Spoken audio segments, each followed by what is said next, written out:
Hey Nick, good to see you. Hey Simon, how are you? I'm very well. Where are you? Where are you today? Early in your morning, I know that. Oh, yeah, it is early. It's just past 8 a.m. I am at home in Teddington, which is southwest London. Very nice. And you're just back from holiday, I believe, or you've been not working for a few weeks. Yeah, we'll get into that, I'm sure.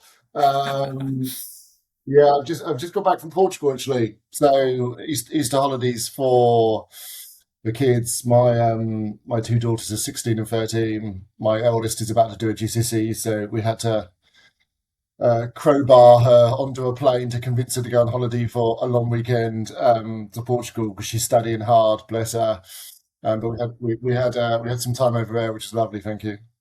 Brilliant. Well, Tokyo today, and it's good to meet you in person when you're over here with the guys from Career International. So it seems like a lot has happened since then, but I did enjoy that meeting, and A long time ago now, wasn't it?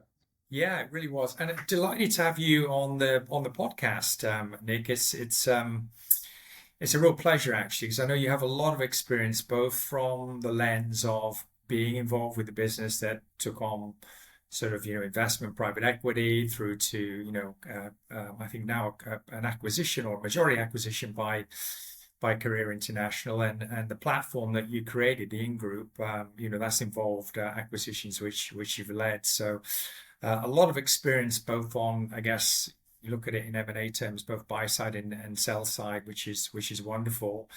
And interestingly, and something that I really want to bring out in this podcast, I've, as you know, been involved with listed Japanese companies, both the one that Recruit Holdings that bought my own business, and a couple that I'm working with right now on mandates globally.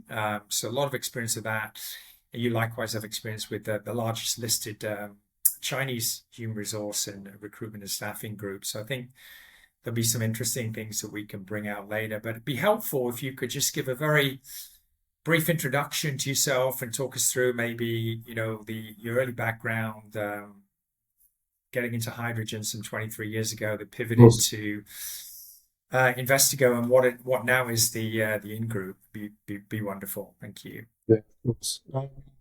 Thank you for having me. First of all, it's also a pleasure to be here.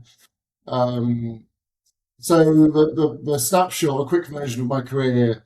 24 years in recruitment now. So like most people, fell into the industry. Had a friend of mine who was working for a startup staffing business in London who I was in sales at the time, not really clear on what I wanted to do as a career.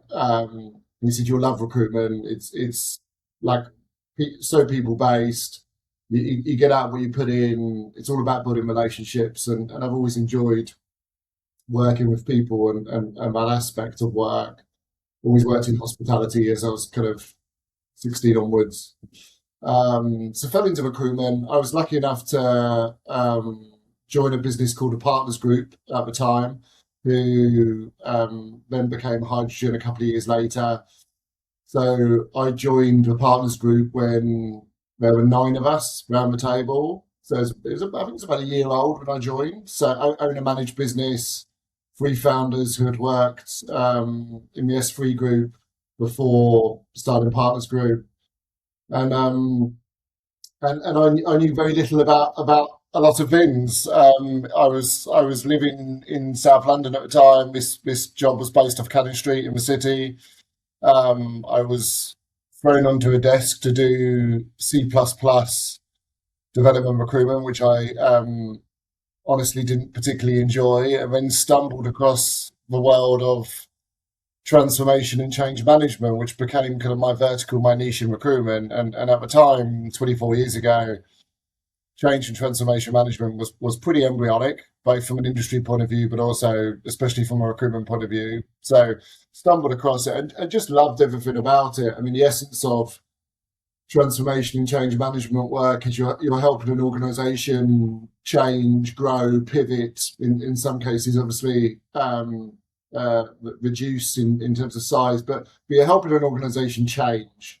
And therefore, you're working with people who aren't just kind of technical experts, are also typically very good people skills, social skills, and just enjoyable to spend time with. So I fell into that.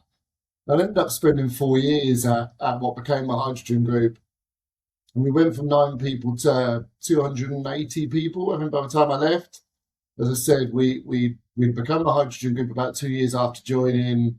We merged with a company called I don't know if you remember this, Pro Consulting, founded by Ian Temple and Chris Cole. And when we did that, we became a Hydrogen Group. And then about a year later, we listed on the alternative market in London. So we became a public business. So my first job in recruitment went from a 9-person organisation to a 280-person listed company, and I ended up running their contracts division for tech and transformation. So yeah, it was a very steep learning curve, but surrounded by some brilliant people who taught me kind of a lot of what I know today. Certainly the foundations, and yeah, great times. And then I've always been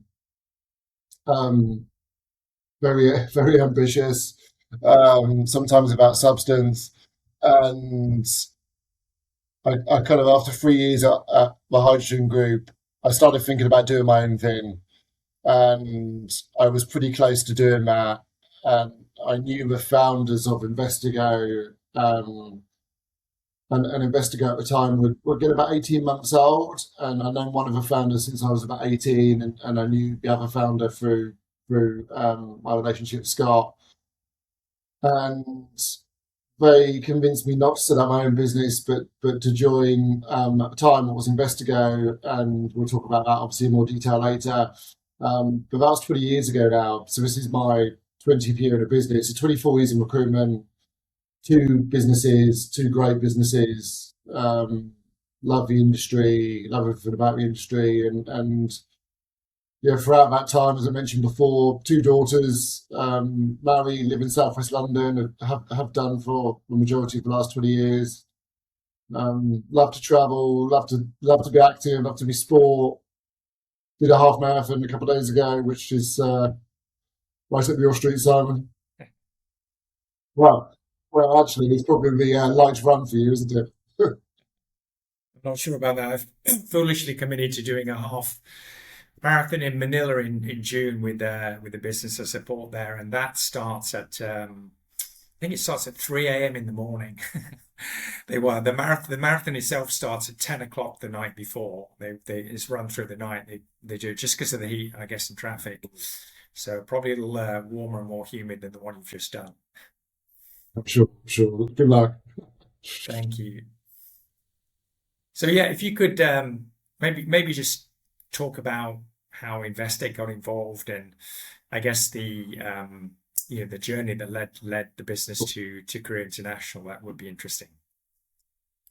So when I joined Scott and Simon and Investigo, it was about a dozen people by the time I joined, and that was November, December 2006. The initial plan was to grow Investigo to it wasn't an employee-based target, but let's say 50, 60 people business, doing 2 to 3 million profit, and then do some kind of private equity MBO event. And we honestly, at that point in time, didn't think that far ahead. We were pretty young. We knew how to recruit, we knew how to sell, but we probably weren't experts at actually growing or running a business. So we didn't really. My point is, we didn't really have a fixed and firm strategy. It was hire experienced people. So we always wanted to go down the experienced route and not the graduate route. Nothing wrong with a graduate route at all. It's just what we chose. But hire experienced people who are experts in their market and build a multidiscipline kind of contingent staffing business. That was the plan. About a year after me joining the business, the business had got to about 20, 25 people in the time. Investigo, just to point out, Investigo started off as a finance and accountancy agency. That was Scott and Simon's background. And then I brought change management, transformation and technology. And we continued to bolt on other disciplines and verticals like procurement, for example, like strategy and consulting. And as I said, that was the aim. about 12 months after me joining, a financial crisis started, which I'm sure you'll remember, and it turned the whole world upside down. Really, it didn't just affect the banking sector; it affected every sector, and every business to a greater or less degree needed to pivot in some shape or form. And I think as a small business with experienced people working for us and focused on the verticals we were focused on, we were really well positioned to support businesses in that time.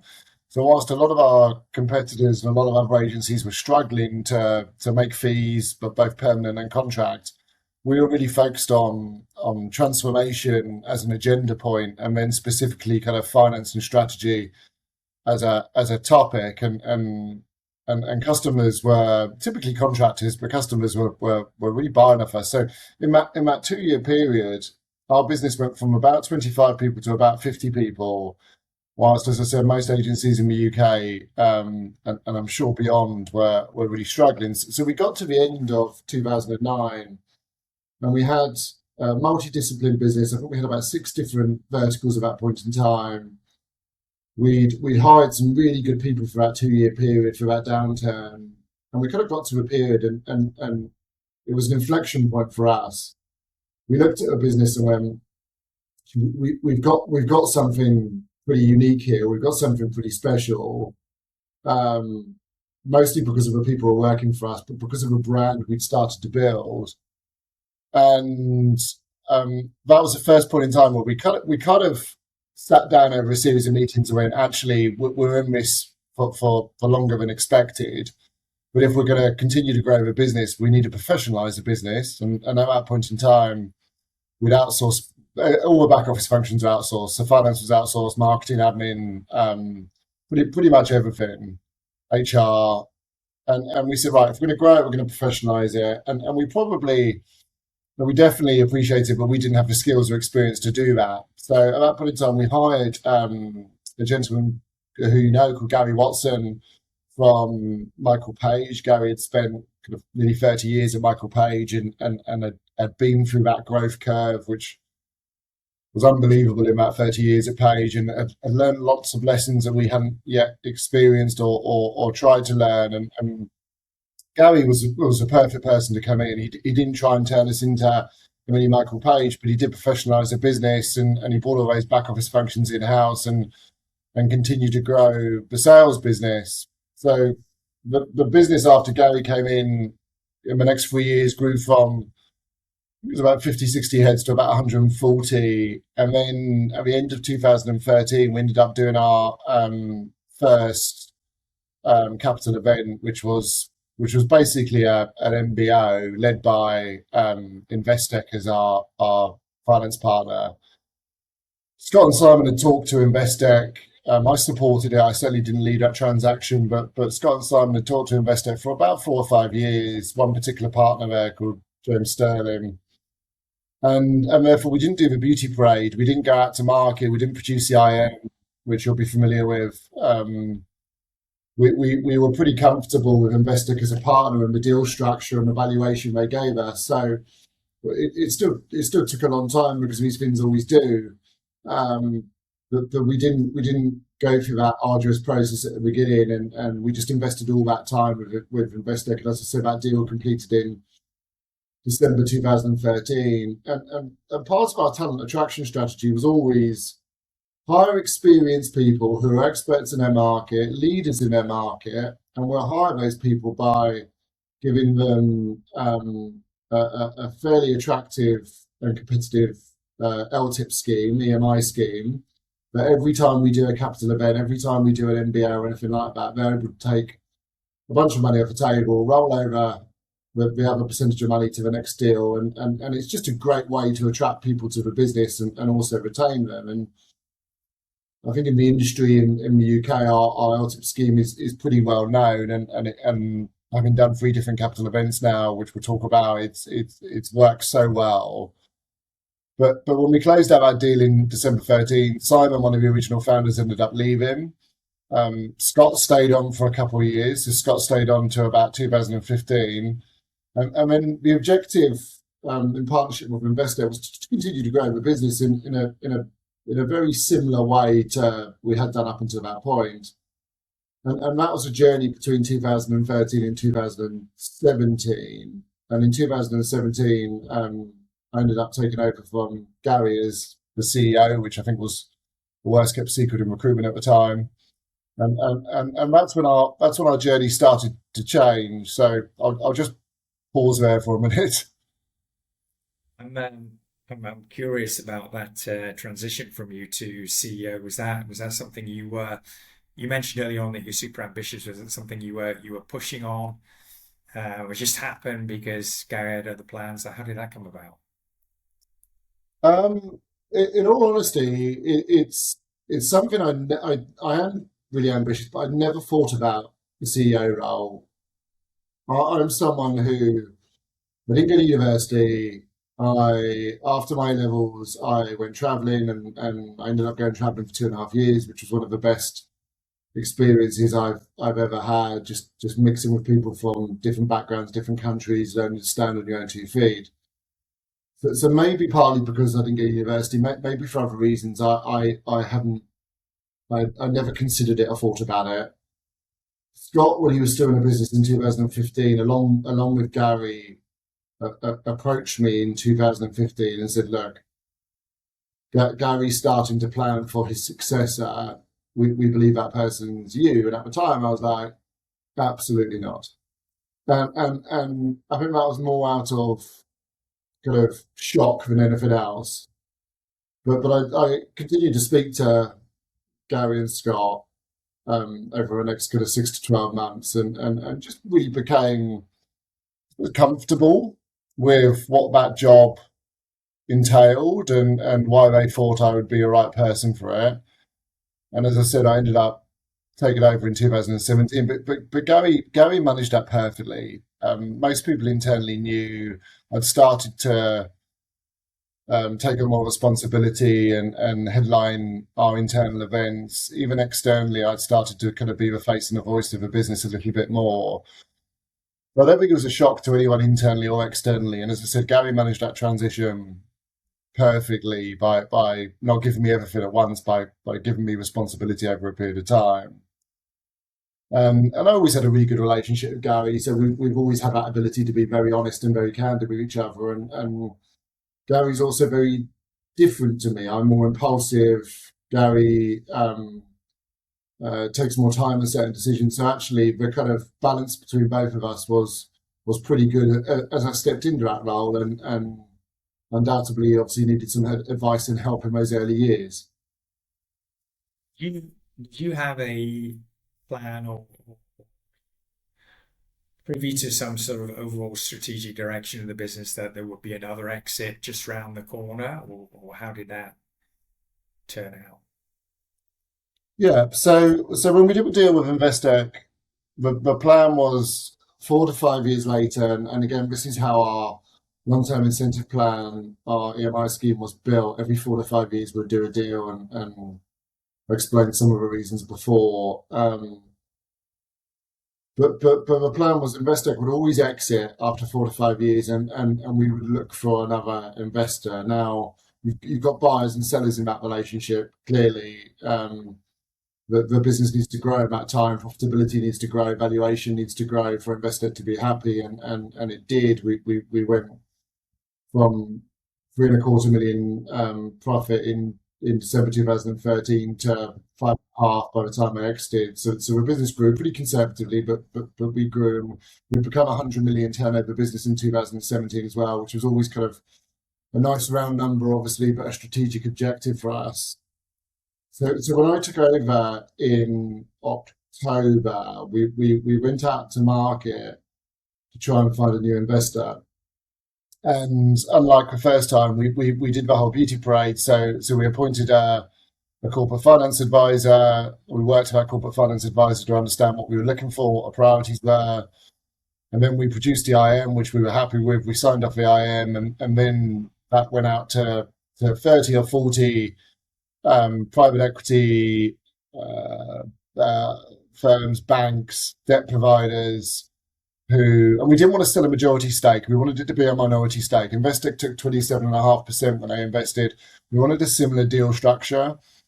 And we were pretty confident we could get that. So we spent 3 or 4 months, and I come on to the Career International piece here, but we spent 3 or 4 months going through that a series of meetings. You know what it's like, Simon. Like the IM goes out to these 30, 40 businesses. The businesses who are interested come back. Some may ask questions, some may ask for a meeting. But we ended up having about a dozen meetings, which we'd set up off the back of that IM. And out of that dozen, we met several firms a couple of times, and then we shortlisted down to 2 businesses who we'd built a relationship with, we'd been out for dinner with, we'd spent a lot of time together, and we were comfortable that they were the right partners for us. And then around that time, and this is classic recruitment, we got a cold call, if you like, by an advisor we'd never spoken to before called Golden Hill. We didn't know them, they didn't know us, and they called us up and said, look, we're representing a newly listed Asian staffing business who are looking to make an acquisition in the West. They're based in China. They're coming over in a couple of weeks' time to meet a series of UK, mostly UK. I think there were some in France as well, but mostly UK-based staffing businesses. Would you be interested in having a meeting? And I have always believed in kind of learning and experience. So automatically we said, look, yes, of course, but just to let you know, we are 4 months down the process, and we're shortlisted to 2, and we're pretty comfortable with that. But then a couple of weeks later, Wallace, who was the founder of Career International, and his leadership team flew over from Beijing, and we ended up having a 4-hour meeting in our boardroom, and we had translators because our Mandarin is non-existent clearly, and their English is pretty good, but we wanted to make sure that we captured everything. So we had 12 people from China in a room, and I think there were 4 of us, so it was a big room. We had a 4-hour meeting, and at the end of our meeting, myself and Gary and our FD, CFO at the time, Haresh, kind of sat in a room and said, there's something in that. Like, I really enjoyed that meeting. The dynamic's good. Like, culturally, I'm not sure what we expected, but it just seemed to be alignment. And that, and I don't know if you want me to go into the detail now, but that was really the start of a 9-month process, which ended up concluding in June 2018. It's very interesting for me. I think I may have mentioned that I met Wallace, I think, in 2011, something like that sort of time frame. They were pre-IPO at that point. Matrix Capital, I think, were the major investors in That's that right. business, and I met with him, and it was his business is one of the kind of shortlisted businesses that I'd introduced to Recruit Holdings. We went a different route, so I was always keen to kind of track and see how Wallace did. I knew he had something. So it was super interesting for me when I got in touch with those guys, that they were clearly working with yourself and had plans to build on the in-group portfolio at that point. And I recall as well my first meetings with Recruit Holdings, and again it was just myself and my business partner. In those days we weren't anything the size of Investigo, but we did have some PE backing behind us. But this huge kind of contingent of people from this listed Japanese business in our office in Tokyo and in other places over a series of days and weeks, and it was so left field. Like we weren't particularly looking to sell. We didn't have a sim. We weren't looking to go to market at that point as such. But as you said, you used the words of something in it. We just felt there was something in it. We felt that Recruit would treasure the business and respected the founders, and were not looking for the founders, as in myself and my business partner Jason, to exit anytime quickly, and had ambitions beyond just our relatively small recruitment search business in Tokyo to get into other parts of Asia and expand and use this as the kind of the cornerstone, if you like, to do that. So, and I know that's ultimately what happened for yourselves in a different shape and form, but was that part of the initial discussions? Did they mention that they had ambitions not just with a business like Investigo, but to go beyond that, to look at further acquisitions and to really grow the footprint, not just in the UK, but globally, and use yourself and the team and the business there as a kind of fulcrum for that expansion? Yeah, but there's definitely a version of that. Hmm.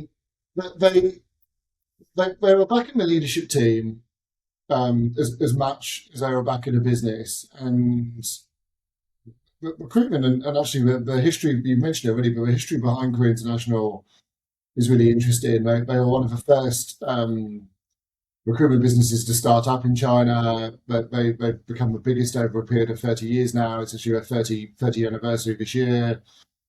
They listed in the summer of 17 in the Shenzhen exchange in China. So they'd only newly listed.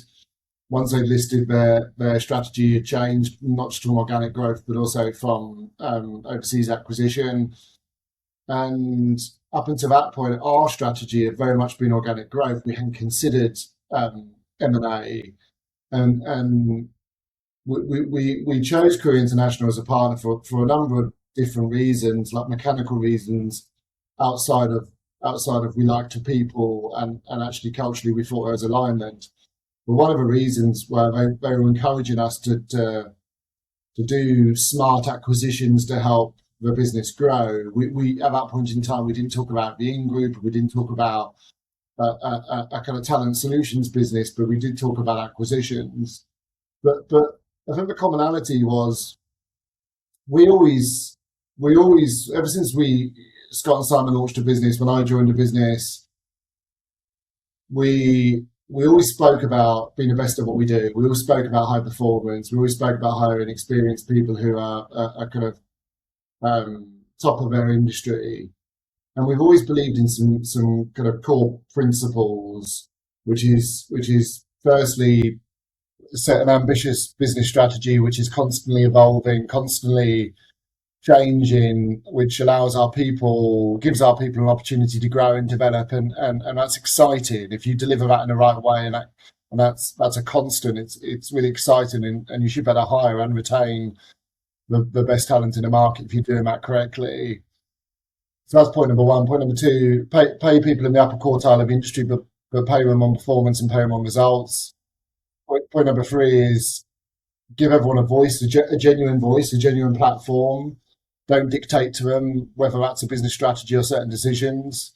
Involve the right people at the right time. Understand that actually we're not always the best people in the leadership roles to make those decisions. So delegate. And then point number four, remember to enjoy it and have fun. And those are the four core principles that we've always stuck to in some shape or form, even today. And Career International just really believed in that, albeit in a different way. So the business under Career International's investment, definitely the direction completely changed. But when I took over from Gary in October 17, and as I said, Career International didn't complete the investment until June 18, we'd already set that strategy to go from a contingent recruitment business to a talent solutions business. We just thought we'd do it organically. We just didn't realize we'd do it for acquisition as well. So the partnership, in terms of our thought process that we already had, and then their input, was just a really, really strong combination. Ask about the due diligence process itself, like, how long was that, and are there any particular characteristics that came out of that? I want to try and contrast it with some of the things I've seen with Japanese listed businesses doing acquisitions. Yeah, it was actually shorter than the Investec one, believe it or not. So the Investec process took about 10 months, whereas the DD process, so kind of legal, commercial, financial, took about 6 months with Career International. Like we're normal and a team of people. We're a bigger business, but they were obviously a listed business, so there was a lot of resource thrown at it, a lot more than when we did the deal with Investec. But it was about 6 months. Once we agreed the headline commercials, which happened early 2018, the process was partly DD and then partly government approval, and in China, and that's because obviously they were listed in China. So that was pretty unique. We saw some of that. I'm sure there's lots of it we didn't see because Korea International were dealing with that in China. But it was relatively pain free once we agreed the headline commercials, and then the target date was always June 2018, and that was the date we met. So in all of these processes, even though we'd been through a deal back in 2013, and we'd always spoke, like, I think this is very different to lots of businesses in our industry. We'd always spoken very openly and clearly to everyone internally about our ambition to do a series of deals.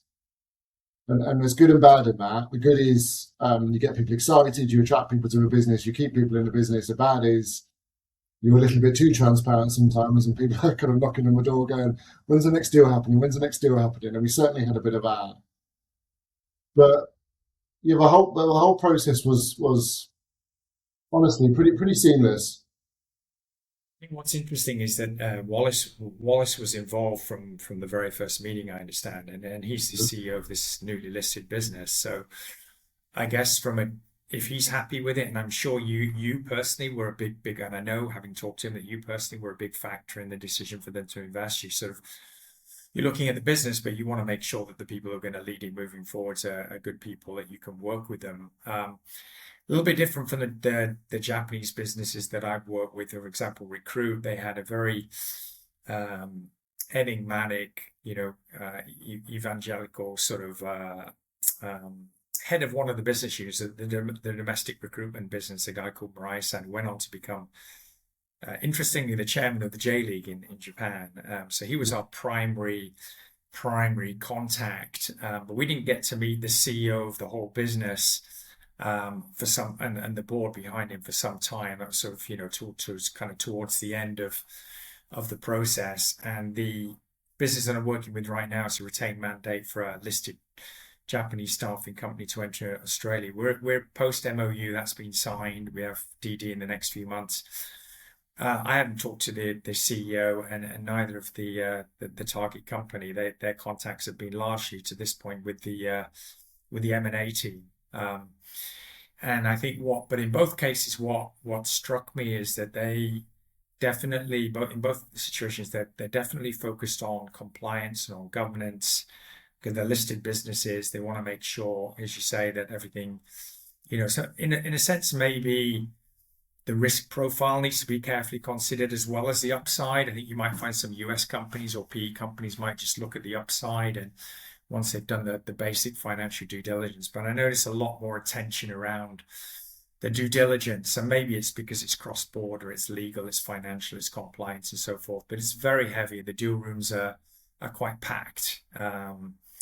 And the process in both cases, I expect to take, it took around 4 or 5 months in my case, and this current deal I'm working on probably about 6 months. So I think there's some interesting points of overlap between how Korea International approach it and how the businesses I've worked with have been as well. Yeah. If you'd asked my FD at the time the same question, I think you'd probably get a different answer. The amount of detail he would have had to go through would have been extreme, but because they were listed and because of the governance attached to that. But yes, I mean it's I think we always compared it to investor process, which probably took a lot longer than it should have. First generation deal, like very much all of us are very much learning, but I think what we bought into and what CI bought into was just this really genuine desire to, as I said, be the best of what we did, but really grow, really evolve, really transform, be at the front of the sector in terms of what we were doing and how we were doing it. And one of the other reasons we actually bought into the CI was the autonomy they were willing to give us, unlike a private equity partner. And people choose capital partners for lots of different reasons. Some do it for valuation, some do it for learning, and so on. But the autonomy they were willing to give us and willing to give me in terms of running the business, both in terms of selling strategy, but also in terms of decision making, was pretty much unheard of. Did they parachute anyone in from China to kind of sit in the offices, or it was all done kind of remotely? No, and again, that just plays to that point. It was, Nick, you're running the business, your leadership team's in place, and we'd worked pretty hard in the 9 months since I took over to the moment Career International invested to set the new strategy, which was to become this talent solutions business, put the right leaders in place to allow us to do that. So again, I think they were pretty confident. They met most of those leaders through the process. Um, but no, they didn't parachute anyone in at all, and we got on with it. Our relationship with Investec had been so good; it was really positive. Your relationship with any investor or capital partner is as good as your results and performance, but it is more than that. But our relationship with Investec was built on trust and honesty and transparency, which we wholeheartedly believe in anyway. We just applied the same science to a relationship with Career International, and it's just worked. It's worked really, really well. Yeah, I'm sure the whole due diligence and the whole process with Investec and that partnership, helped smooth things with Career International. I mean, it wasn't your first rodeo to speak, so to speak. I mean, in different form, but no, that's certainly interesting. And again, with my business and the business that I'm supporting right now, the plan is really just sort of one person is would be seconded, and that's just more from a kind of a liaison point of view. And I think that's one of the attractive things about cross-border M&A is that, if, for example, if you'd sold to a UK, a much larger UK player, or a European or a US player with assets already in the UK, there's always, from day one almost, there's going to be cost efficiencies that you're looking at, right? And is Nick going to stay? Are you going to have to report into someone at the local level? Is it going to be, which of the CFOs stays and so forth? Whereas, in your case, and certainly in my case, and the business I'm working on right now, there's, for the first couple of years at least, there's not a huge amount of change. And obviously, you're working to a plan, and if you come off plan, you're going to be pulled up on that. But basically, autonomy is a big part of it, and the cross-cultural aspects, for me at least, were fascinating. I've spent my whole life working in Asia, and it's a very left field thing. Like, I'm sure, when you first stepped in the CEO role, if someone said to you, by the way, we're going to end up selling the business to a listed Chinese company, it wouldn't have been something that you would have, like, if you'd have write down all the possibilities, that probably wouldn't have been in the top 10, right? But it's happened. And I guess you're a curious person. As you said, you took a couple of years off to travel around the world and meet different people and open your eyes to these things. How was that gap bridged? Did you and your team go to Beijing much? Did they come over much? Was let's eat fish and chips and drink beer. Let's eat Chinese food. Like, how did you kind of learn about cultures and customs and what makes them tick and what makes you tick? And how did that happen over a period of time? Yeah, I mean, exactly as you said, spending time together, to be honest. So we had various trips over to Shanghai and Beijing in the first couple of years where it wasn't just myself and my CFO, it was the whole leadership team going over. And then they spent an equal amount of time in the UK. But it was an interesting period. So they completed the deal in June 2018. We had that first 18-month period where we were both really getting to know each other and spending time together. But as I said before, they gave us a lot of autonomy and just left us to our own devices. They were there to support us, but they just didn't want to be too involved. And then COVID happened, and for the next kind of couple of years, that completely changed the landscape in terms of international travel, especially from China. So there was a long period of time where we didn't see each other at all face to face. That we were on Teams and Zoom like the rest of the world, pretty much all the time. But for our first 18 months, and then the relationship just kind of evolved and changed as naturally it did with lots of people. I was looking very closely. I mean, worked in Hong Kong, Japan. What was happening in China? I mean, I moved back to Japan, in May 2020, right in the middle of the pandemic, with just three others on the plane, my wife, myself, and my dog. It was like crazy times. Hong Kong was shut down completely. Japan was. China really shut down heavily, and a lot of the recruitment businesses, you'll understand, a lot of competitors, international competitors of Career International, just they collapsed. A lot went under, or they just dramatically reduced their scale and size in China, and partly expats just not able to cope with that. So like a very difficult period, I'm sure. But the in group isn't just Investigo, right? There's other businesses, INX, Definia, Carafi, Sigma Labs, was the other one, Biotalent. How did that all come about? Were these like were you working together with the Career International to make these happen? Did they come to you? Did you proactively go source these deals? And tell us a little bit about how that whole process has been. Yeah. So before Career International invested in us in the latter part of 2017, as I said before, we wrote down and started to design the new business strategy, and that was take us from a single brand, Investigo, a contingent recruitment brand, to a group of talent brands offering different products and services to our clients.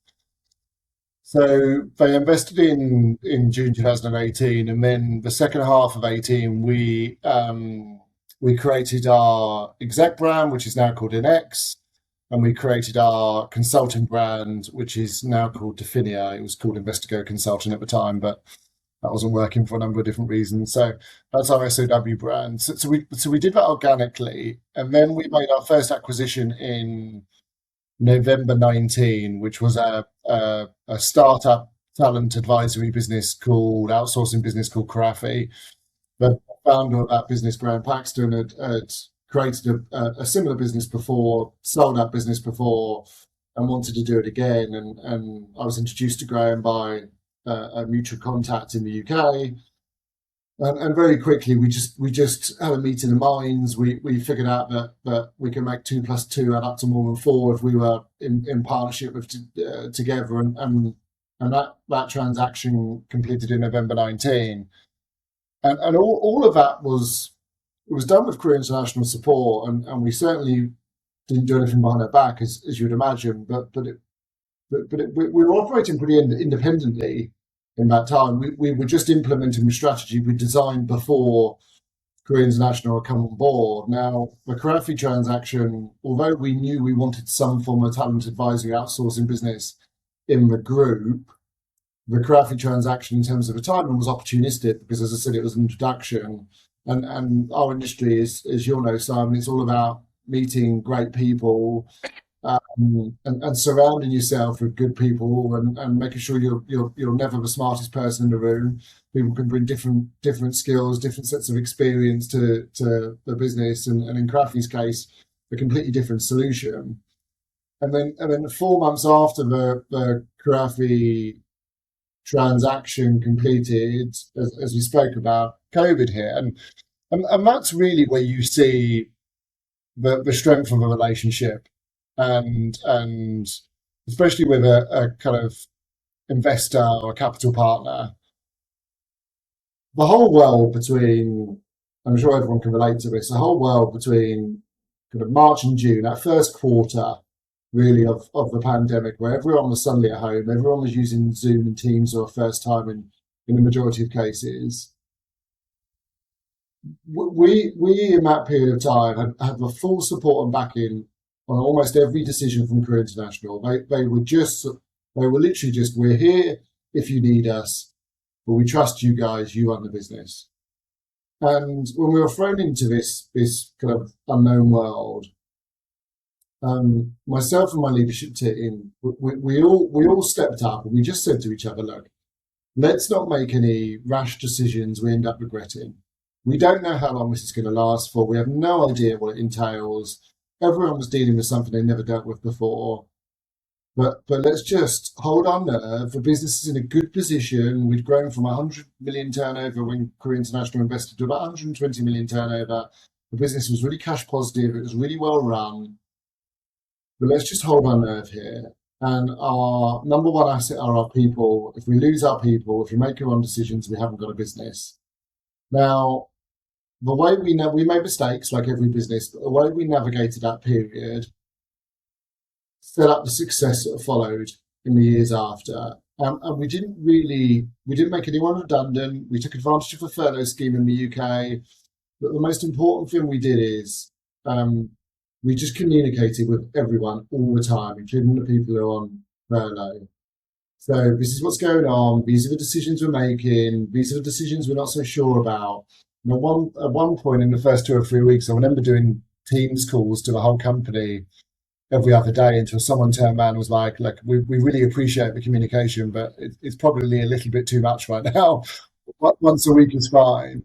But we were majoring on kind of transparency and comms, which is our method anyway. And as I said, we didn't really lose people. We didn't really cut commissions or bonuses or salaries like a lot of our competitors unfortunately had to. And then it got to June 2020, and we hadn't really made any money in that quarter because clearly no one was hiring. But we saw a lot of our competitors in the industry make kind of lots of mistakes or decisions they had to make, however you want to phrase it. But there was a bunch of experienced and really talented people in our industry that are suddenly available or open to new conversations that probably weren't before COVID. So in June 2020, we made this big bold decision. And I remember the meeting with the rest of my board and just turning around and saying, look, I know it sounds slightly crazy and I know we're not making money at the moment, but I think we have an opportunity to go and hire some of the best people in the industry. This will turn at a point in time, and we've got to hold our nerve here. And this is we're gonna invest some money. It's gonna cost us, but I think if we do this right, we can come out of this really, really well. And we ended up hiring 70 people in the second half of 2020 when no one else was really hiring. And then we ended up hiring another 140 people in 2021. Go on, Simon. What is the size of the business now, Nick? So we grew at the start of COVID. We were about 210 people. We're about 450 people now. We grew from 120 million turnover. We're 270 million turnover organization now.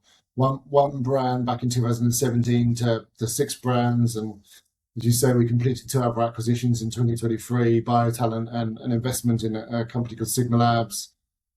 And the whole business over that period of time has just radically changed, whether you're talking about kind of financially and capability or scale, but also our international presence. In 2017, when Career International, we were a UK business. We now have 13 different offices, 4 of which are in the UK, most of which are overseas. So the whole makeup of the business has just changed. What a fantastic story. And maybe just in the interest of time, we can leave it with your story now. I mean, what's next for you? I understand that you've stepped into more of a kind of a chairman advisor role. 8 years of being CEO of the In Group, and you've been through a lot as you described. But just tell us a little bit about that.